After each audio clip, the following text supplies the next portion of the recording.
Welcome to the way Contrabanda. आज मैं आपका होस्ट मनोहा खुरम। और सबसे पहले तो मैं माजरत चाहता हूँ एक लंबे अरसे के लिए कि हमने आपको इतना लंबा इंतज़ार करवाया।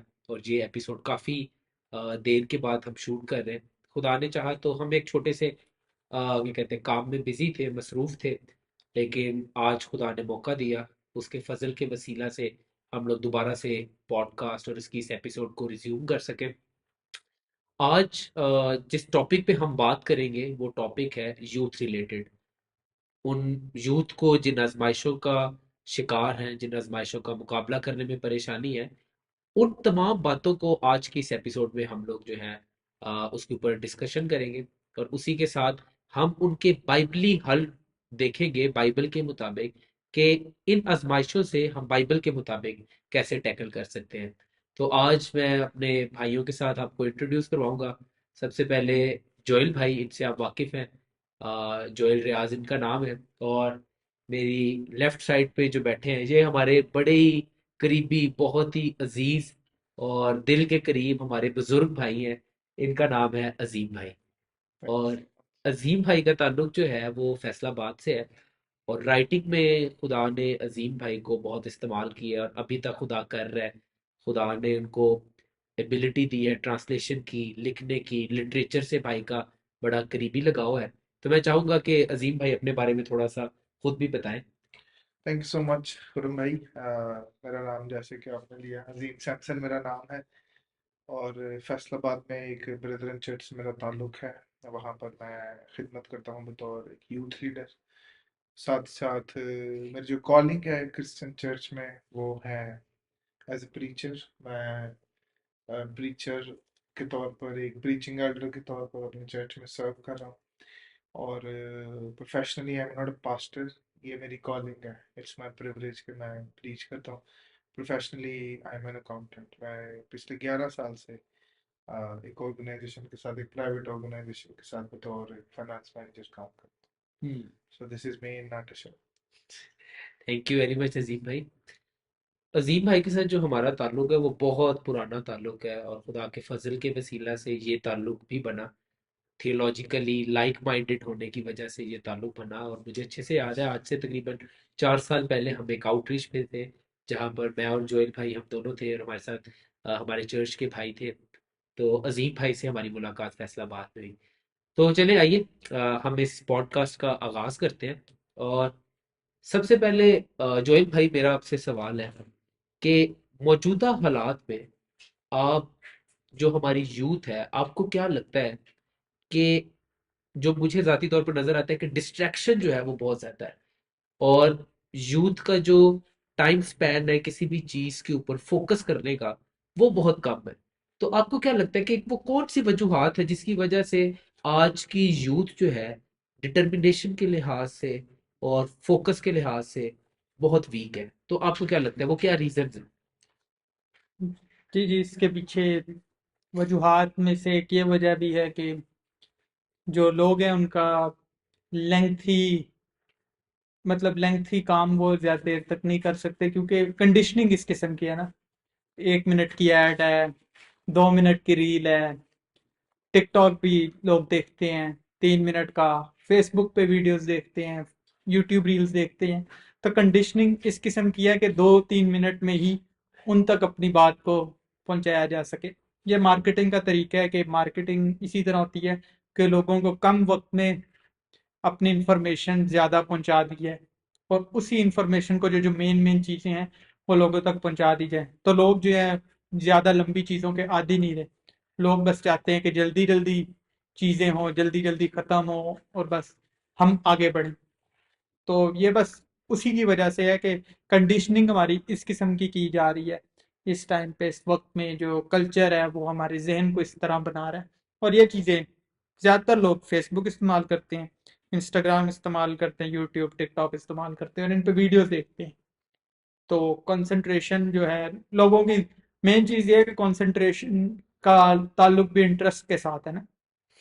तो जब आप फेसबुक पे या फिर फेसबुक पे वो जो शॉर्ट वीडियोस होते हैं वो देखते हैं, या फिर जो आप देखते हैं वीडियोस यूट्यूब पे, तो वो एक एल्गोरिदम है। आप उस जिस चीज़ को आप देखते हैं उसी तरह की चीजें वो आपको ज्यादा से ज्यादा दिखाते हैं।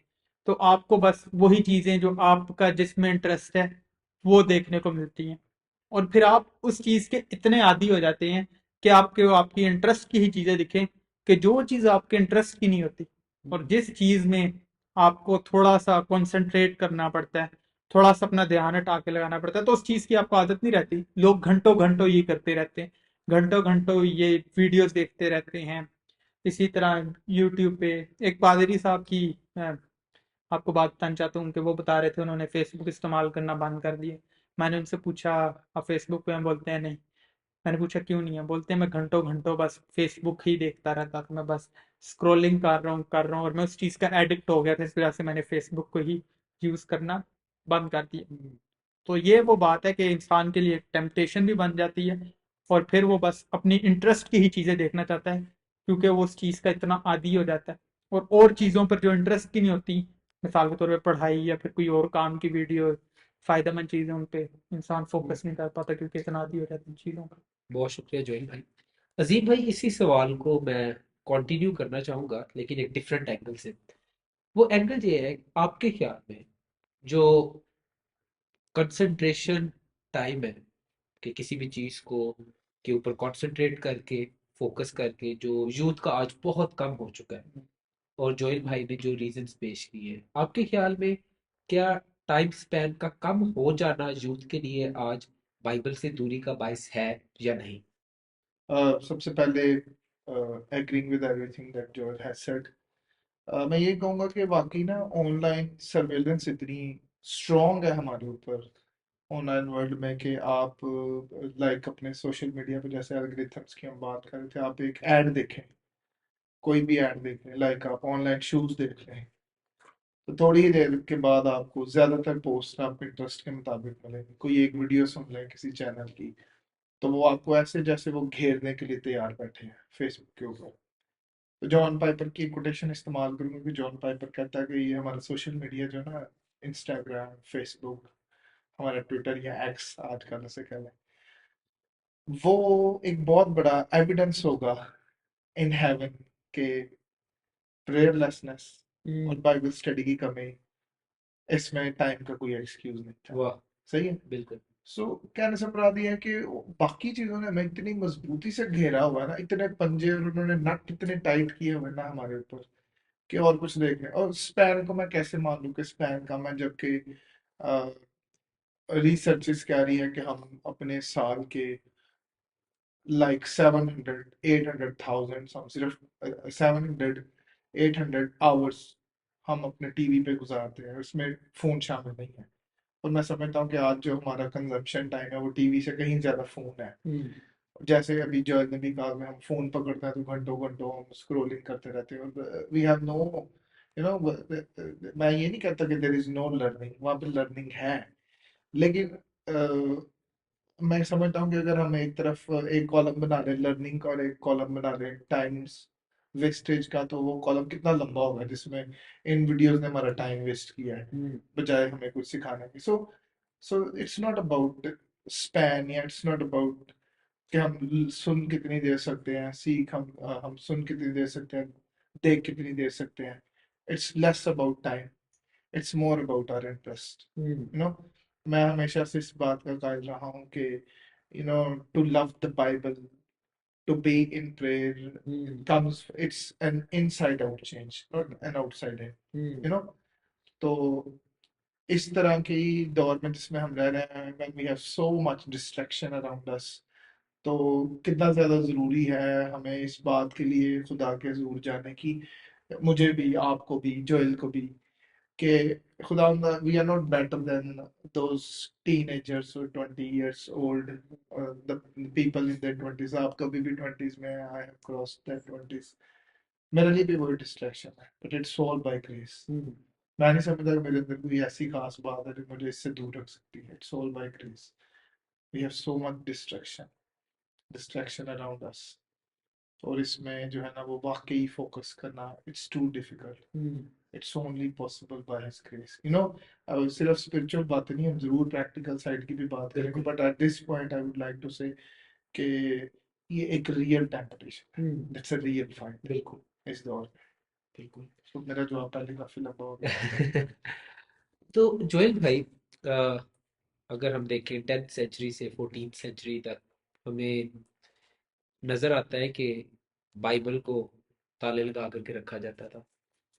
और आज के वक्त में अगर हम देखें तो बाइबल की एक्सेस जो है वो बहुतों तक हो चुकी है। लेकिन आज हम देखें शायद उस तरीके से ताले नहीं है, लेकिन बाइबल के ऊपर कपड़े भी लपेटे हुए हैं, वो जिप वाली बाइबल्स हैं।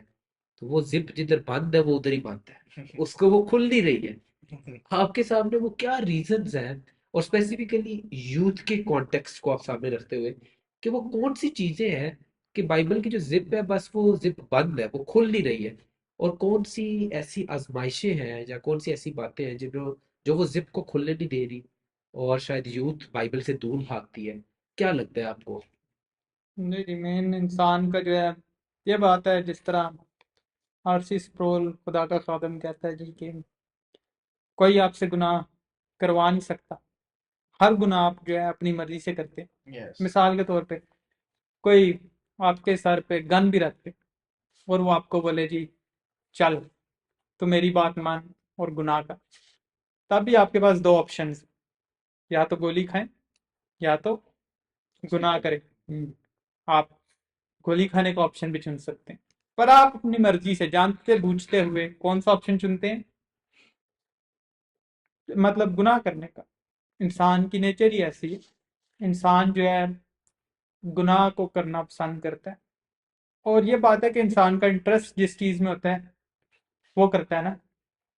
ये बात नहीं है कि कोई सुबह आप उठते हैं और आपको थप्पड़ मारता है और बोलता है चल गुनाह कर बेटा।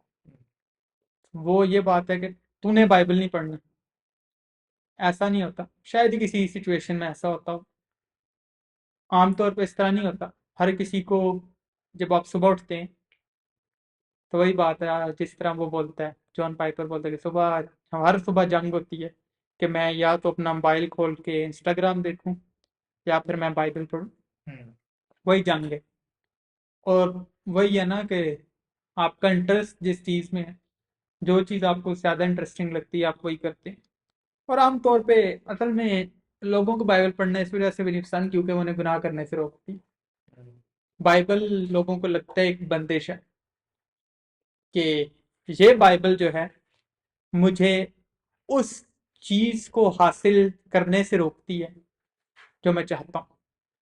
तो इंसान को बुरा भी लगता है बाइबल पढ़ते हुए, उसको अपना गुनाह भी जाहिर होता है और उसको कुछ खुदा के बारे में पता चलता है, उस खुदा के बारे में पता चलता है जिस के साथ, मतलब वो कहता है हर इंसान चाहता है कि मैं जन्नत में जाऊं, पर जिस खुदा को इंसान इस दुनिया में नहीं चाहता, जिसके साथ हर रोज कुछ वक्त वो नहीं गुजार सकता, तो कैसे वो जन्नत में हमेशा हमेशा के जहाँ पर खुदा ही खुदा है उसके पास जाना पसंद करेगा।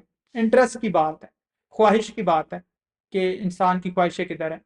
अब ये बात है कि जो शख्स जिसकी जिंदगी में फजल नहीं है, खुदा ने तब्दीली नहीं की, ख्वाह वो जवान हो ख्वाह वो बूढ़ा हो, वो नहीं चाहेगा बाइबल पढ़ना। लोग कह सकते हैं, लोग हजार हाँ कह सकते हैं कि मैं मसरूफ हूँ, पर यह बात है, आप मिसाल के तौर पे आप सुबह जॉब के लिए जाते हैं, जॉब के लिए क्यों जाते हैं? पैसे कमाने। ख्वाहिश क्या है? पैसा है। आपको, आप बीवी बच्चे को छोड़ के जाते हैं अपने, बीवी बच्चे को नहीं क्या आप पसंद करते, करते हैं, पर आप क्या जरूरी समझते हैं उस वक्त में? आप समझते हैं कि नौकरी पर जाना बीवी बच्चे के साथ रहने से ज्यादा जरूरी है उस वक्त। तो ये बात है कि पूरा दिन तो ऐसा नहीं होता कि कोई बंदा 24 घंटे जॉब पे, 12 घंटे की जॉब करते होंगे, 8 घंटे की जॉब करते होंगे, उसके बाद बीवी बच्चे का टाइम अगर वो भी है, तो कौन सा ऐसा माइकल लाल है जो सिर्फ बीवी बच्चे के साथ ही रहता है टाइम? ऐसा नहीं होता। लोग टाइम की वजह से बाइबल नहीं पढ़ते। ये बाइबल ना पढ़ने का मसला टाइम का नहीं है, ये इंटरेस्ट का मसला है, ख्वाहिश का मसला है।